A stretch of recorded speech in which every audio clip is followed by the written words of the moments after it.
Good morning friend, welcome to my YouTube channel steno dictation zone. तो कैसे हैं आप लोग? आशा करते हैं अच्छे ही होंगे।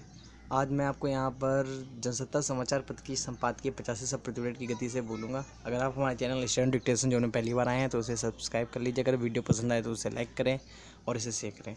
तो आइए, जनसत्ता समाचार पत्र संपादकीय 85 सब प्रति मिनट स्टार्ट होगी 5 सेकेंड बाद।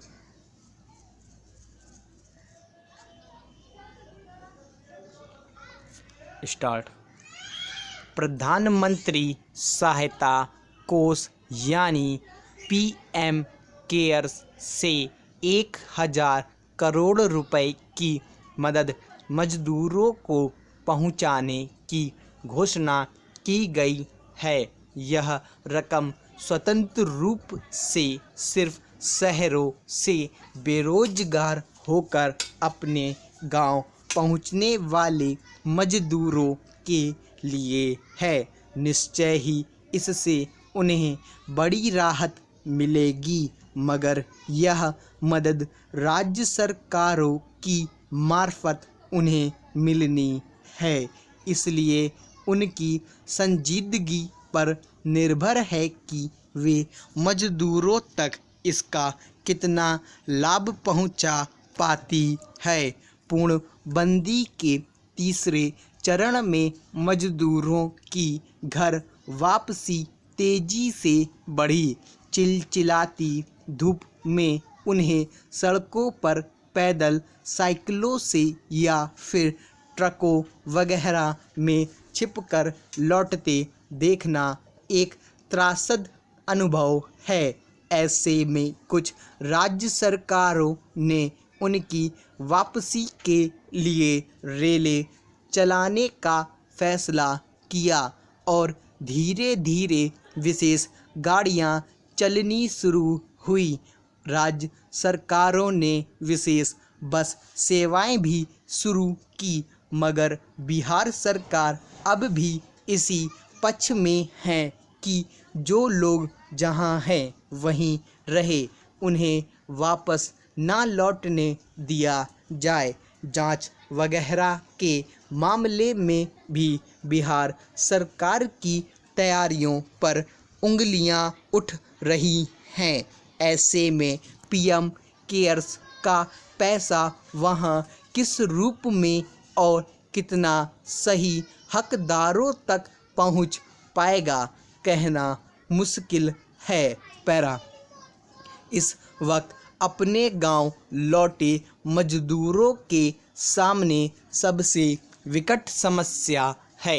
एक तरफ तो उनका आमदनी का जरिया खत्म हो गया है और दूसरी तरफ उन्हें उसी ठिये पर पैर जमाने की कोशिश करनी है जहां की बदहाल स्थितियों से परेशान होकर वे शहरों की तरफ गए थे। शहरों में रहते हुए जो कुछ उन्होंने कमाया था वह सब कुछ वे गंवा चुके हैं। गांव लौटकर भी उन्हें किस तरह 2 जून की रोटी नसीब होगी, इसकी चिंता बनी हुई है।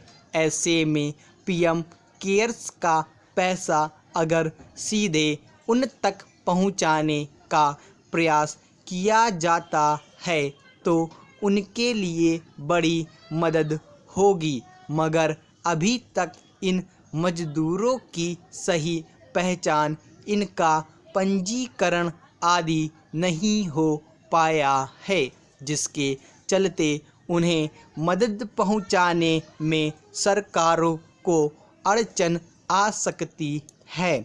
ऐसे वक्त में राज्य सरकारों की संजीदगी की ज़रूरत है कि वे कैसे वापस लौटे मजदूरों की दशा सुधारने के लिए व्यवहारिक कदम उठाएं। पूर्णबंदी के समय के अनुभवों से कुछ सबक मिले हैं। राज्य सरकारों ने गरीबों के लिए भोजन आदि का प्रबंध किया, कुछ नकदी भी उनके खाते में डाली गई, मगर जिन लोगों का पंजीकरण नहीं था उन तक वह मदद नहीं पहुंच सकी। वे खैरात के भोजन के भरोसे ही जिंदा रहने का प्रयास करते रहे।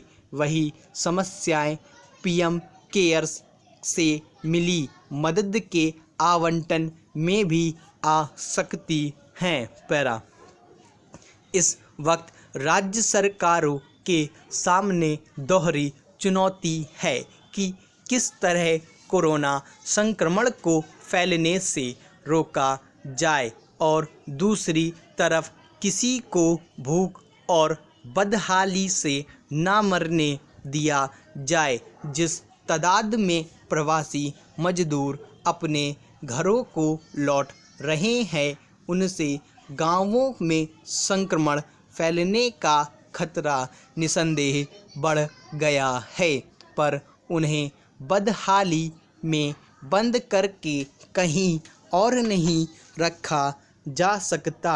पीएम केयर्स से मिले पैसे को ईमानदारी से इन मजदूरों की सेहत और पोषण पर खर्च करने के व्यवहारिक कदम उठाने होंगे। अपने घरों को लौट रहे लोगों की पहचान करना मुश्किल काम नहीं है। ग्राम पंचायतों, पटवारी वगैरह को इस काम में लगाकर जल्दी से सूची तैयार कर उन्हें मदद मुहैया कराने का काम होना चाहिए। बिहार सरकार जैसी निष्क्रियता इन मजदूरों की बदहाली और बढ़ाएगी। स्टॉप। तो आपकी ये संपादकीय पूरी होगी। आशा करते हैं आपने अच्छी तरीके से लिखा होगा। ऐसी डिक्टेशन लिखने के लिए हमारे यूट्यूब चैनल सब्सक्राइब करें। Thanks for watching this video.